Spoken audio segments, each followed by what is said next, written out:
একাদশ জাতীয় সংসদ নির্বাচনে আওয়ামী লীগের মনোনয়ন প্রত্যাশী হয়ে নির্বাচনী প্রচারণায় অংশ নেওয়া বাংলা চলচ্চিত্রের আলোচিত সমালোচিত অভিনেতা মনোয়ার হোসেন ডিপজল বিএনপির ব্যানারে বিজয় দিবসের শুভেচ্ছা জানিয়ে বিতর্কের মুখে পড়েছেন। রোববার রাতে নিজের ফেসবুক পেজে দেওয়া একটি পোস্ট তার রাজনৈতিক অবস্থান নিয়ে নতুন করে আলোচনার সৃষ্টি করেছে। পোস্টে তিনি বিএনপির ব্যানারে নিজের ছবি দিয়ে বিজয়ের শুভেচ্ছা জানিয়েছেন এবং তাতেই শুরু হয়েছে সমালোচনা। কারণ পোস্টে রাজনৈতিক দৃষ্টিভঙ্গিতে ডিজাইন করা একটি পোস্টার রয়েছে।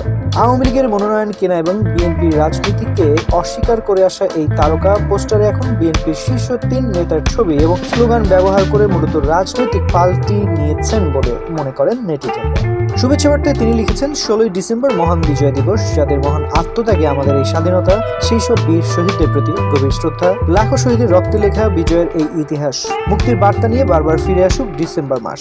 পোস্টারের শহীদ রাষ্ট্রপতি জিয়াউর রহমান, বিএনপি চেয়ারপারসন বেগম খালেদা জিয়া এবং দলটির ভারপ্রাপ্ত চেয়ারম্যান তারেক রহমানের ছবি ব্যবহার করা হয়েছে। জানা গেছে ২০১৮ সালে একাদশ জাতীয় সংসদ নির্বাচনকে সামনে রেখে ঢাকা ১৪ আসন থেকে আওয়ামী লীগের মনোনয়ন ফর্ম সংগ্রহ করেছিলেন মনোয়ার হোসেন ডিপজল। ধানমন্ডির আওয়ামী লীগ সভানেত্রীর কার্যালয় থেকে মনোনয়ন ফর্ম সংগ্রহ করেছিলেন তিনি।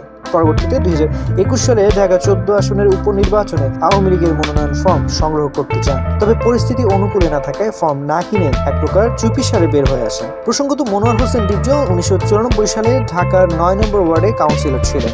বিএনপি সমর্থন নিয়ে তিনি নির্বাচিত হয়েছিলেন, কিন্তু আওয়ামী লীগ ক্ষমতায় থাকা অবস্থায় তা বারবার অস্বীকার করেছেন। দাবি করেছেন তিনি আওয়ামী লীগের কর্মী। ফেসবুকে ট্রল করে সাংবাদিক শাহেদ আলম লিখেছিলেন, রাজনীতি করলে আমার আদর্শ হবে ডিপজল ভাই। সরকার যাবে আসবে, তবে আমার গাবতলী আমার কাছে থাকা চাই।